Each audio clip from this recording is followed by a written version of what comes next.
अभी केंद्र में है एनडीए की सरकार और यहाँ रिवर्ट करने के लिए देखिए दो पार्टियां हैं, कांग्रेस है, आम आदमी पार्टी है। मुझे लगता है पंकज जी और अनुराधा जी से सवाल हमें पूछना चाहिए, क्या तैयारियां? बिल्कुल अनुराधा शर्मा जी, आप ही अभी महिलाओं का भी जिक्र हुआ, आप खुद भी महिला हैं और आपकी पार्टी भी बहुत, हालांकि तमाम पार्टीज कोशिश करती हैं महिला वोटर्स को साधने की, और इस बार के चुनाव में तो हम देखेंगे कि बहुत बड़ी भूमिका महिलाओं की रहने वाली है।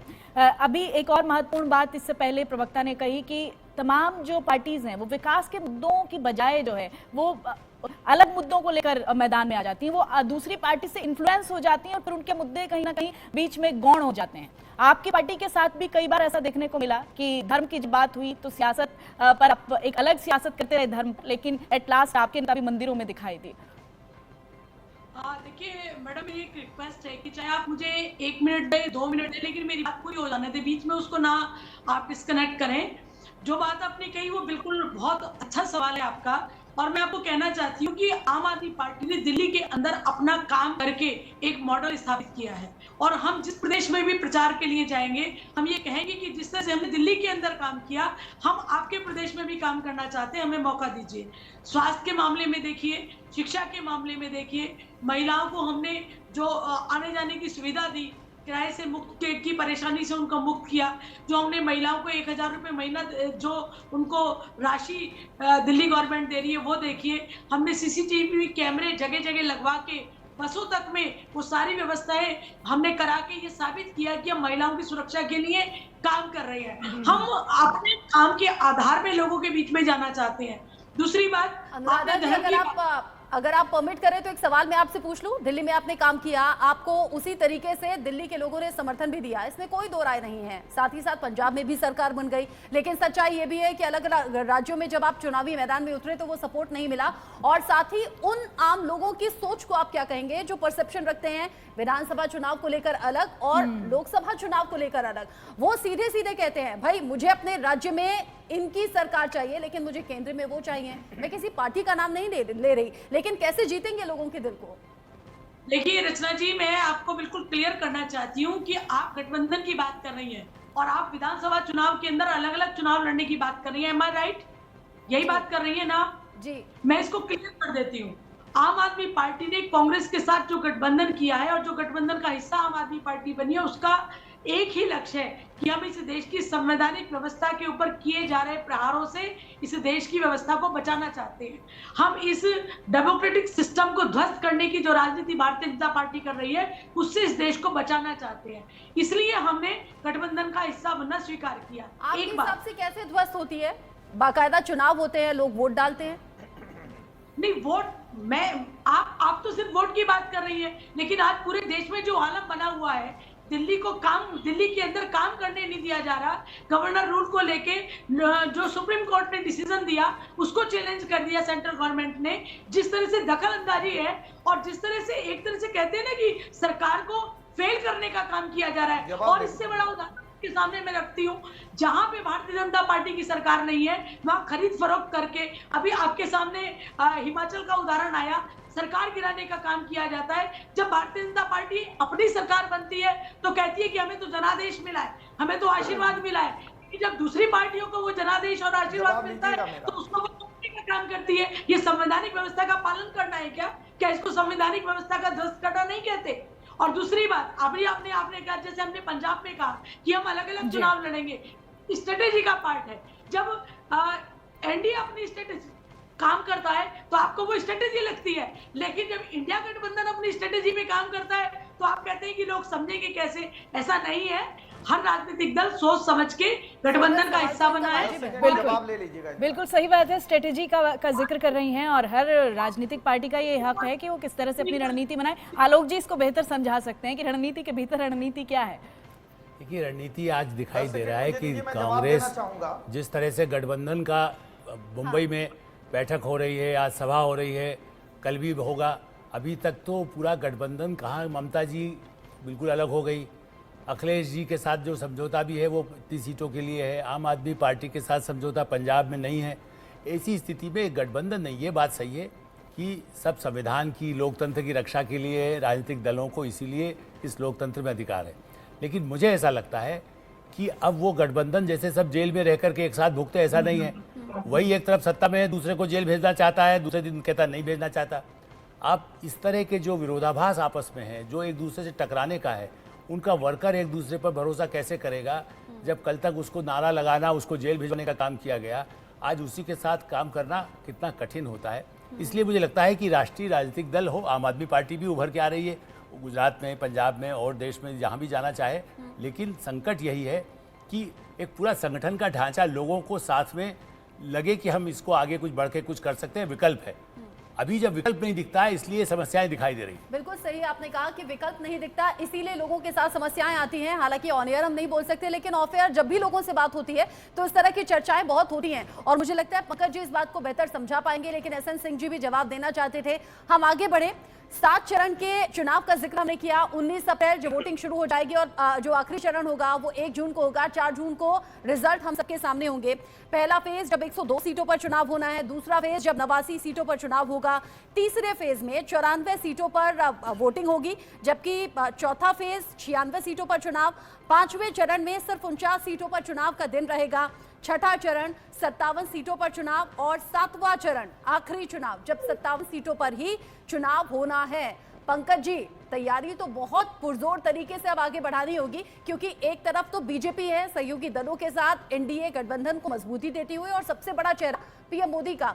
अब सवाल मैं इंडिया गठबंधन से जुड़ा पूछना चाहूंगी। एक साथ होने की बात तो हो रही है, लेकिन सीट शेयरिंग का फॉर्मूला कब तक फाइनल हो जाएगा, और वो एक चेहरा कौन होगा इंडिया गठबंधन का जो पीएम उम्मीदवार पहली होगा? बात तो ये जान लीजिए कि किसी भी दल ने, किसी भी गठबंधन ने अभी पूरी तरह से सीट फाइनल नहीं की है। क्या आप बता सकती हैं कि एनडीए के अंदर सारा फाइनल हो गया? माझी जी को कितना मिलेगा, राजभर को कितना मिलेगा, ये सब फाइनल हो गया? मुझे लगता नहीं हुआ। अगर देखती हूँ तो बीजेपी की पहली ही लिस्ट में 195 कैंडिडेट्स दिखते हैं सर।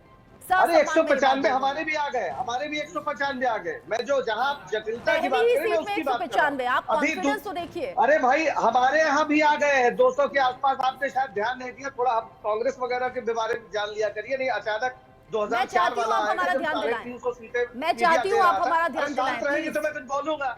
भाजपा प्रवक्ता को तो बुलाए हैं, आप क्यों परेशान हो रही है? वो देंगे जवाब। आप क्यों? तो आप मुद्दे की बात कीजिए ना। सवाल इसलिए उठता है, आप बोल रहे थे, आप ही बोल लीजिए, आपका चैनल है। क्यों बुलाती है विपक्ष के लोगों को अगर ऐसा ही करना है? एसएन सिंह जी शुरुआत में बोले थे पंकज जी, ये बड़ी नाइंसाफी है, आपका दोबारा नंबर आ गया। एसएन सिंह जी शुरुआत में बोले थे, फिर भी आप कह रहे हैं कि बोलने नहीं देते। दोबारा नंबर दे दिया। और आप जो आप मतलब निष्पक्ष लोगों को बिठा के जो करती है वो भी पूरा देश एक काम करती हूँ, मैं निष्पक्ष हो जाती हूँ। एक काम करती हूँ, मैं निष्पक्ष हो जाती हूँ। जो पहले आपने आरोप लगाए थे, अब उनका जवाब देंगे एसएन सिंह और उसके बाद आप बोलेंगे। अब मैं निष्पक्ष हूँ, अब मैं निष्पक्ष हूँ।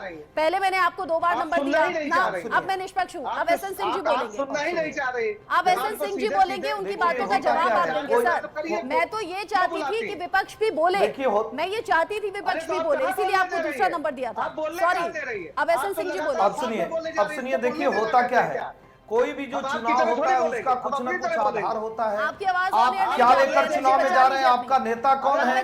आवाज आपकी ऑन एयर नहीं जा रही है, इसलिए अपनी एनर्जी को बचा लीजिए। अभी एसएन सिंह जी की आवाज आ रही है। आप जा रहे हैं, आप इस तरह से करेंगे। ठीक है, देखिए क्या है, ये लोकसभा का चुनाव है, ये राष्ट्र का चुनाव है, ये कांग्रेस का सिर्फ चुनाव नहीं है कि आप राहुल को ही नेता चुन लिए। राष्ट्र के लोग जिसको नेता चुनेंगे वो नेता होगा, जैसा लोग मोदी जी को मानते हैं। आप देखिए क्या होता है, 4 चीजों पर चुनाव होता है। पहले तो नेता कौन है, लोग उसको देखते हैं। अभी तो डेट सामने आई है, क्या कह रहे हैं संतोष जी? पहला दिन है पंकज जी, थोड़ा धैर्य रखिए और अपनी बात रखिए। जब से आप पत्रकारों पर हमले कर रहे हैं उतनी देर में अपनी बात रख सकते थे। सब लोग बोलने लग रहे हैं, पहला दिन है, बोलने तो दीजिए। इतना अग्रेसिव क्यों पंकज जी? इतना अग्रेसिव क्यों? बोलने ही नहीं दे रहे। इतना अग्रेसिव क्यों पंकज जी? बीपी बढ़ जाएगा, बीपी शूट अप हो जाएगा। प्लीज थोड़ा ठंडा पानी पीजिए। मत करिए। आप लोग जो कर रहे हैं उससे भी बहुत कुछ हो रहा है। पूरे देश में लोकतंत्र 108वें नंबर पर है इस समय। पढ़ लीजिएगा डेमोक्रेसी इंडेक्स 161। तो आप बोलिए ना, जब आपको बोलने का मौका मिल रहा है पंकज जी, तो बिना अग्रेसिव हुए आप बोलिए ना। मेरे साथ इतनी देर में आप बहुत सारे तथ्य गिनवा सकते थे, बहुत सारे तथ्य गिनवा सकते थे आप लोग। अपराधियों ठीक से है, कितने दूसरे देर गेस्ट तक पर जाते बुलवाएंगी? हैं। भगवान राम को गाली देने वालों से कितने देर तक बुलवाएंगी? कितने देर तक सिखों की आपने हत्या तो करने वाले से बुलवाएंगी? पॉलिटिकल पार्टीज वर्सेस नहीं रखा, आपने मीडिया वर्सेस बंद कर दिया। भाई देश के ठीक है। सामने एक का अधिकार बताना है, कितने देर तक बैठकर बोलेंगे? साधु सन्यासियों के जिंदगी वाले कितने देर तक भ्रष्टाचारी है। बोलेंगे? जी ऑन एयर जो टाइम होता है वो बड़ा कीमती होता है। प्लीज अगर आप डेकोरम मेंटेन करते हुए अपनी बात कहना चाहते हैं प्लीज आप बोलिए, अदरवाइज दूसरे गेस्ट हैं। ये इलेक्टोरल बॉन्ड के नाम पे वसूली दूसरे की बात ही तो नहीं है, कैसे एसएमसी आप जी वाली बोलिए, बात आप कर रहे हैं? एसएमसी के देखिए, कोई भी की आवाज चुनाव जो है, प्लीज। बोले जा रहा है। आप कह रहे हैं आप देखिए मैं कह रहा हूं, अगर गाली देकर चुनाव जीता जाता तो निश्चित तौर पे प्रवक्ता और इनकी पार्टी जीत जाती, लेकिन जनता गाली से नहीं डरती है। जनता को हम जनार्दन मानते हैं और जनता के बीच में जाते हैं। कोई भी कार्य आप करने जाएंगे उसका फाउंडेशन बनाएंगे। इनसे पूछा जा रहा है आपका नेता कौन है, पता नहीं। आपकी नीति क्या है, पता नहीं। भारतीय जनता पार्टी देश नहीं दुनिया के सबसे लोकप्रिय नेता आदरणीय नरेंद्र मोदी जी के नेतृत्व में चुनाव लड़ने जा रही है। नीति देख लीजिए, हम भारत को विकसित भारत बनाने की बात कर रहे हैं, आप गाली देने की बात कर रहे हैं। हम छोटे छोटे माइक्रो लेवल पे, बूथ लेवल पे मैनेजमेंट करने का कार्य कर रहे हैं। हम जनता को योजनाओं से भागीदार बना रहे हैं, किसी को उजाला दे रहे हैं, किसी को उज्ज्वला दे रहे हैं, किसान सम्मान निधि दे रहे हैं। तो जब हम बिजली, पानी, सड़क सुरक्षा, शिक्षा, स्वास्थ्य के मानकों को पूरा करेंगे तो निश्चित तौर पर लोग हमको अपनाएंगे।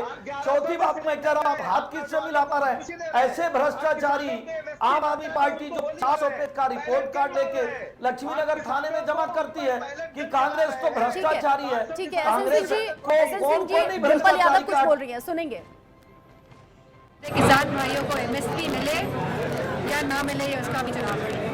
मैम इस बार पहली बार ऐसा हो रहा है कि 85 वर्ष से ज्यादा उम्र की महिलाएं घर पर वोट डालेंगे, लोग वोट घर पर डालेंगे। ऐसा चुनाव आयोग ने व्यवस्था की है। हम चाहते हैं कि निष्पक्ष चुनाव हो। अगर 85 इयर्स की जो महिलाएं हैं उनका वोट कोई भी हो, अगर घर जाके वोट डाला जाए, निष्पक्ष तरीके से ये वोट लिया जाए, खाली यही कि चुनाव आ जाए। आपके क्या मुद्दे रहेंगे इस बार चुनाव में? किन मुद्दों को लेकर जाएंगे आप? मैंने बताया अभी आपसे कि प्रदेश में लोगों को रोजगार चाहिए, महिलाओं को सुरक्षा चाहिए, किसानों को राहत चाहिए, सस्ता बिजली, सस्ती पढ़ाई, सस्ती खाद्य सामग्री चाहिए। तो उन मुद्दों पर ही चुनाव लड़ा जाएगा। धन्यवाद। रोजगार चाहिए, महिलाओं की सुरक्षा चाहिए, सस्ती बिजली चाहिए और महंगाई से बहुत ज्यादा लोग परेशान हैं। डिम्पल यादव इन सभी बातों का जिक्र कर रही थी। अब यहाँ एक तरीके से सोनल कह सकते हैं कि चुनावी पार्टियों के लिए यहाँ पर काउंटडाउन शुरू हो चुका है लोकसभा इलेक्शंस को लेकर। बिल्कुल रचना, आप सही कह रहे हैं, काउंटडाउन तो शुरू हो ही गया है और उसके साथ ही जो घोषणाओं की झड़ी है वो भी लग गई है। और क्या अपेक्षाएं हैं लोगों की, क्या चाहते हैं लोग पॉलिटिकल पार्टी से, अब उनकी भी राय निकलकर सामने आएगी। और क्या कर सकती हैं अपने घोषणा पत्र में, अपने मैनिफेस्टो में जो वायदे करती हैं पॉलिटिकल पार्टी, वो हकीकत के धरातल पर कितना कर पाई और कितना आगे करेंगे, इसको लेकर भी अब चर्चाएं तेज हो गई। आलोक सर, इतनी बौखलाहट क्यों, जरा मैं समझ नहीं पाई, क्योंकि डिबेट या डिस्कशन उसका एक डेकोरम होता है, सभी मेहमान बैठे हैं, सभी अपनी बात कर रहे हैं, लेकिन मुझे कहना नहीं चाहिए लेकिन फिर भी कहना पड़ रहा है, पूरी डिबेट में इतना ज्यादा एग्रेसिव पंकज जी क्यों है? ये मुझे लगता है रचना जी, कांग्रेस की एक रणनीति बनी और इसीलिए देख करके हम लोग भी कहते हैं कि चलिए हम लोग और आप पार्टी नहीं है, किसी पार्टी के साथ जुड़े हैं। यही अपनी बातें, अपने जो उनके लाभ हैं, जो उनकी कमियां, यदि उसको भी एक्सेप्ट कर सकते हैं, जैसे कहें कि भाई हम संगठन को अभी हम काम कर रहे हैं, लेकिन मीडिया को जिम्मेदार पब्लिक के पोस्टर ये बनाना है कि मीडिया गड़बड़ कर रहा है। राहुल जी की सभाएं पूरा अपना चैनल या दुनिया भर के चैनल दिखा रहे हैं, दुनिया में उसकी चर्चा है, लेकिन वो विदेश से कहीं कोई रिमोट पर आपको कहता है कि नहीं नहीं आपका बात ठीक नहीं, आप मीडिया में स्वतंत्रता नहीं, जैसे अभी वो कह रहे थे लोकतंत्र यहाँ नहीं है 130, वो कौन तय करने वाला है? ह्यूमन राइट्स का कहाँ पर, अमेरिका में क्या होता है, ब्रिटेन में पुलिस की क्या जाती होती है, कितने लोग अमेरिका में रोज मारे जा रहे हैं, यदि गोलियां जहाँ चलती है, जहाँ हथियार वैध है, हम उसका हिसाब नहीं दे रहे। लोकतंत्र में, भारत में जितना बड़ा लोकतंत्र है, गांव में आदिवासी महिलाएं दंतेवाड़ा में जिस तरह से काम कर रही हैं आत्मनिर्भर होकर, उसको देखें। वहाँ कांग्रेस की सरकार भी थी, बीजेपी की सरकार भी आई। मेरा ये मानना है कि इस तरह के मुद्दों पर यदि चर्चा होगी तो चुनाव का सचमुच में उनको भी लाभ होगा और हम सब पूरे जनता को फायदा होगा। दुर्भाग्य यही है जो आपने कहा, मीडिया को कटघरे में खड़ा कर दो, हम जो कह रहे हैं वही बोले, दूसरा कोई ना बोले, ये रणनीति अच्छी नहीं है, मैं ऐसा मानता हूँ। और एक न्यूट्रल पत्रकार को जब सुनते हैं तो अच्छा लगता है। आलोचना किसी भी पार्टी की हो सकती है, किसी भी नेता की हो सकती है, और अपना व्यू है वो रखने का अधिकार भी हम सबको है। हिमांशु जी, कुछ कहेंगे आप? जी बिल्कुल। दरअसल जो अभी प्रवक्ता महोदय थे कांग्रेस के, उनकी दिक्कत ये है कि देश के सबसे बड़े राज्य उत्तर प्रदेश में कांग्रेस आखिर है कहाँ? अमेठी में राहुल गांधी फिर लड़ेंगे या नहीं लड़ेंगे? ये तमाम सवाल ऐसे हैं जिसका जवाब वो खुद ढूंढ रहे होंगे। तो ये जो सबसे बड़े राज्य जहाँ से कहा जाता है कि उत्तर प्रदेश से दिल्ली का रास्ता जाता है, वहाँ कांग्रेस की स्थिति बेहद कमजोर हो गई है। आप कहीं भी चले जाइए किसी सीट पर तो साफ जनता बता देती है आपको कि क्या स्थिति है। तो यहाँ बीजेपी वर्सेस सपा या कहीं कहीं बीएसपी, ये बनता है समीकरण। एक जमाने में कांग्रेस सबसे ज्यादा सीटें यहाँ जीती थी, लेकिन आज पिछले चुनाव में राहुल गांधी जिस तरह हारे हैं तो दोबारा हिम्मत कर पाएंगे, क्योंकि उनका जो टिकट है वो पहले वायनाड फाइनल कर दिया गया इस बार। तो अब वह यहाँ आएंगे कि नहीं, रायबरेली वाली सीट बचेगी या नहीं बचेगी? तो ये तमाम मुद्दे ऐसे हैं जिनको लेकर के कांग्रेस की तैयारी आधी अधूरी है। आप देखिए, इलेक्शन कमीशन की घोषणा के पहले तक एक तरफ पीएम मोदी जहां लगातार अपनी विकास योजनाओं को प्रस्तुत कर रहे थे, कहीं वंदे भारत, कहीं कुछ बाकी घोषणा पत्र, इसके अलावा समाजवादी पार्टी जगह जगह बैठकें कर रही है, उनकी भी प्रत्याशी घोषित हो रहे हैं, तैयारी हो रही है। वही कांग्रेस की तैयारियां बेहद कमजोर नजर आती हैं। लेकिन सोनल अक्सर मुझसे बात करती है और कहती है अमेठी और रायबरेली में कौन होगा कांग्रेस की तरफ से कैंडिडेट। मुझे लगता है पंकज जी से पूछ लेना चाहिए सोनल। बिल्कुल पंकज जी, और इसका जवाब भी दे दीजिए, क्योंकि बहुत महत्वपूर्ण बात अभी हिमांशु जी ने उठाई है कि कई जगहों पर आपकी स्थिति कमजोर है, वहां मेहनत नहीं कर रहे, घोषणाएं हो जाती हैं उम्मीदवारों तक की, आपका संगठन तक तैयार नहीं होता है। इस पर आप मंथन करने के बजाय यहाँ पर मीडिया वर्सेस कांग्रेस खेल रहे हैं। आपको लगता नहीं कि आपको मंथन की जरूरत है, आत्म मंथन की जरूरत है? नहीं, आत्ममंथन की जरूरत तो सबसे ज्यादा मैडम आपको है कि आपने अगर विपक्ष के किसी व्यक्ति को बुलाया अच्छा तो अपनी बात वो पूरी कर। ये कैसा ग्रज है पंकज जी? कैसा ग्रज है मीडिया से? आपको समय दे आपने मेरा एक वाक्य पूरी, ये आपकी रणनीति है। दिक्कत ये है कि सीधे सलामी कोई कार्य किए नहीं, मेरा एक आप बात वाक्य करेंगे आपने क्या? नहीं होने देती और बोलना शुरू कर आप देती। कोई कार्य किए होते बोलना शुरू करते आप। पंकज जी, मुझे लग ही रहा था कि आपसे सवाल पूछना चाहिए या नहीं पूछना चाहिए, क्योंकि आप सवालों को घुमाना खूब अच्छे से जानते हैं, लेकिन सवालों का जवाब देना आप नहीं जानते। मजबूत है आप, आपकी पार्टी कहाँ काम कर रही है, इस पर आइए ना। आप अपनी पार्टी की तैयारियों पर बात कीजिए ना। आप चाहते हैं कि बात की विन्यास हम चाहते हैं, चलिए हम दो मिनट के लिए हम चुप हो जाते हैं, म्यूट हो जाते हैं, अपनी बात रखिए। मैं आपसे बस इतना विनम्र निवेदन कर रहा हूं, हमसे नहीं, आप दर्शकों से निवेदन कीजिए जो करना है, कोई बात नहीं, बहुत हो गया, ठीक है। नहीं, आप बोल रहे हैं, आप जब तक बोलना चुप नहीं करेंगे मैं कैसे बोलूंगा? मैं सिर्फ ये कह रहा हूँ कि जो भी पंकज जी, आप 12 मौका मिलता है, आप सिर्फ उसे लड़ने में गुजार दे रहे हैं। आप बताइए ना कांग्रेस की तैयारी क्या है, उत्तर प्रदेश में कांग्रेस कहाँ है? अभी तो जनता को आप गाली मेरे देने का बोलने कार्य के कर रहे साथ हैं। बोलती है, आप लोग एजेंट है जो भारतीय जनता जनता पार्टी के। मैं सीधे कहूंगा, अरे वाह, ये तो आपने बहुत बढ़िया आरोप लगा दिया। आप बोल रहे ठीक है, का कार्य कर रहे हैं। आप बोल रहे हैं, वो बोल रहे हैं, मैं कब बोलूं? आप मुझे टाइम देती हो, सामने खुद बोलने लगती। कितनी देर में, जब से आपको टाइम दिया आपने कितने तथ्य गिनवा लिए? अरे भाई, आपने कितनी बात कर ली? आपने कितने तथ्य गिनवाए? आप बताइए ना, बताइए। मोदी जी 420 पैदा हुए राहुल गांधी जी की तरह। हमें लड़ने में वक्त जाया नहीं करना, हम अपने अगले मन पर चढ़ने की बात नहीं। ठीक है, ठीक है। भ्रष्ट पार्टी है जो इलेक्टोरल बॉन्ड की बेईमान पार्टी है, वो हमारे साथ बोल रहे हैं। पंकज जी, इलेक्शन कमीशन की वेबसाइट पर पूरा डेटा आप सार्वजनिक है, हर आम आदमी उसे एक्सेस कर सकता है। जितनी जानकारी है, quote and quote, supreme court में ऑलरेडी मामला है, जितनी जानकारी है वो सब सार्वजनिक है। इलेक्शन कमीशन की वेबसाइट पर भी जानकारी है, और साथ ही साथ सोशल मीडिया पर इसकी बहुत चर्चा है। लेकिन आप, जब आपको आपका टाइम मिल रहा है, जब आपको कांग्रेस के बारे में बात करने का टाइम मिल रहा है, आप इस टाइम को घोटाले का ही काम है। जी, इनकी पढ़ाई लिखाई सब घोटाले की है, घोटाले के अलावा जानते क्या है? आपका टाइम हुआ खत्म। कांग्रेस के लोग, देखिए, ये भी ऑपोजिशन से घोटाले के है, अलावा क्या अनुराधा जी जानते भी हैं? आम आदमी पार्टी से है, लेकिन वो अपना टाइम सही से इस्तेमाल कर रही है, अपनी बात रख रही है। अनुराधा जी, इलेक्शन को लेकर आम आदमी पार्टी की तैयारी क्या? और साथ ही मैं ये पूछूंगी कि कांग्रेस में अगर इतने एग्रेसिव नेता हैं तो उनके साथ कैसे चल पाएंगे आप लोग? अरविंद केजरीवाल तो बहुत प्यार से बोलते हैं। हाँ, इंडी गठबंधन के भविष्य पर भी सवाल खड़े हो रहे हैं। नहीं, ये जो बीजेपी जो है ना, ये जो अगर आप इंडी, आप पंकज जी की आवाज नहीं आएगी, बहुत आप बोलिए, पंकज जी की आवाज नीचे। अनुराधा जी, कैसे गठबंधन चलेगा समझने के लिए तैयार नहीं है कांग्रेस के लीडर? बेईमान लोग हैं। आप घबराते बहुत हैं। अच्छा काम कर रहे हैं पंकज जी, आपको सब देख रहे हैं, सब सुन रहे हैं, नहीं, आपने नहीं, मुझे बहुत सब दिख अच्छा रहा है, मैं खूब मेंटेन जानता किया हूं है। आपको। Thank you so much. आप बोलने आप नहीं शांति दे रहे। बनाए रखिए, आप शांति बनाए रखिए, एक बोलने महिला को नहीं दे मौका रहे। दीजिए, महिला मेहमान है आप उनको बोलिए। मौका दीजिए, महिलाओं का सम्मान बिल्कुल कीजिए। बोलिए। अनुराधा जी बोलिए। वो तो हम देख रहे हैं आप कितना सम्मान करती है। जी बताएं रचना, सवाल कीजिए अपना आप। जी मैं ये पूछ रही हूँ इलेक्शन को लेकर आम आदमी पार्टी की तैयारी क्या है, साथ ही इंडिया गठबंधन में यहाँ पर कांग्रेस आपका साथी है, अगर इस तरह की तैयारी होगी, सवालों को ऐसे घुमाएंगे, ऐसे अग्रेसिव रहेंगे तो कैसे हम जनता के बीच जाएंगे। एक पॉलिटिशियन को सबसे पहले पेशेंस की जरूरत होती है, जो यहाँ तो नहीं देखा। क्या बात। अच्छा है, आपको मेरी बात पर हंसी आई। अनुराधा जी बोलिए आप। बिल्कुल बिल्कुल, बहुत हंसी आई। चुनाव की तैयारी पत्रकारिता पर भी थोड़ा ध्यान दे देते आप लोग। बिल्कुल, आप अपने प्रवक्ता होने पर थोड़ा ध्यान दीजिए ईमानदारी सर। पर भी ध्यान अभी दे मैं देते आपसे हैं। पर्सनल कोई 1-to-1 नहीं आप करना अपना चाहती हूँ। होमवर्क प्लीज, करके आइए ना। पंकज जी की आप आवाज अपनी- नीचे। खूब अनुराधा जी होमवर्क किया है बोलेंगी। आप लोग अनुराधा जी विपक्ष को बोलेंगी। बोलने नहीं दे रही है, आप जनता देख डिबेट रही का है। टाइम खराब कर रहे हैं अभी सर। अभी ये अनुराधा जी हाल है। बोलेंगी। अभी अनुराधा जब जी, चुनाव घोषित हुआ है तब ये हाल है। अनुराधा जी बोलने जवाब ही नहीं दे रहे हैं दीजिए। आप लोग।